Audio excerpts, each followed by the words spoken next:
ലൈംഗിക ബന്ധം ഇല്ലാതെയും STI പകരുമെന്ന് report. Syphilis, gonorrhoea, herpes, HIV എന്നീ സെക്ഷലി ട്രാൻസ്മിറ്റഡ് ഇൻഫെക്ഷനുകൾ ലൈംഗിക ബന്ധത്തിലൂടെ പകരുന്നതാണ്.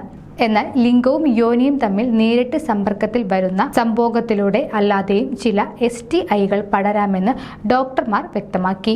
ഹെർപ്പസും സിഫിലിസും HPVയും ശരീരത്തിലെ രോഗബാധിതമായ ഒരിടത്തിലൂടെ ചർമ്മത്തിൽ നിന്നും ചർമ്മത്തിലേക്ക് പടരാമെന്ന് ന്യൂയോർക്ക് പോസ്റ്റിൽ പ്രസിദ്ധീകരിച്ച ഒരു ലേഖനത്തിൽ വ്യക്തമാക്കി. പരസ്പരം സ്വയംഭോഗത്തിന് സഹായിക്കുമ്പോൾ ശരീരത്തിലെ സ്രവങ്ങൾ സ്പർശിച്ചും ഇത് സംഭവിക്കാം. ഗൊണേറിയ, ക്ലൈമീഡിയ പോലുള്ള STIകളാവട്ടെ ഓറൽ സെക്സ് വഴിയും പടരാൻ സാധ്യതയുണ്ട്.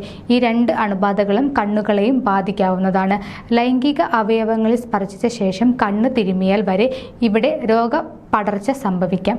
താടി വടിക്കാൻ ഉപയോഗിക്കുന്ന റേസറുകൾ, സൂചികൾ, സെക്സ് ടോയ് തുടങ്ങിയവ പങ്കുവയ്ക്കുന്നതിലൂടെയും STIകൾ പടരാമെന്ന് ലേഖനത്തിൽ മുന്നറിയിപ്പ് നൽകുന്നു.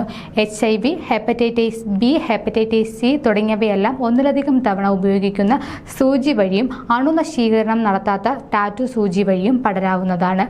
അമ്മയിൽ നിന്നും കുഞ്ഞിലേക്ക് ഗർഭധാരണ കാലത്തും പ്രസവ സമയത്തും മുലയൂട്ടലിന്റെ സമയത്തും STIകൾ പകരാറുണ്ട്. ഒന്നിലധികം പങ്കാളികളുമായി ലൈംഗിക ബന്ധങ്ങളിൽ ഏർപ്പെടുന്നവർ ആവശ്യമായ മുൻകരുതലുകൾ എടുക്കേണ്ടതും പങ്കാളി STI പരിശോധനകൾ നടത്താറുണ്ടോ എന്ന് ഉറപ്പാക്കേണ്ടതാണെന്നും ലേഖനത്തിൽ ചൂണ്ടിക്കാട്ടി.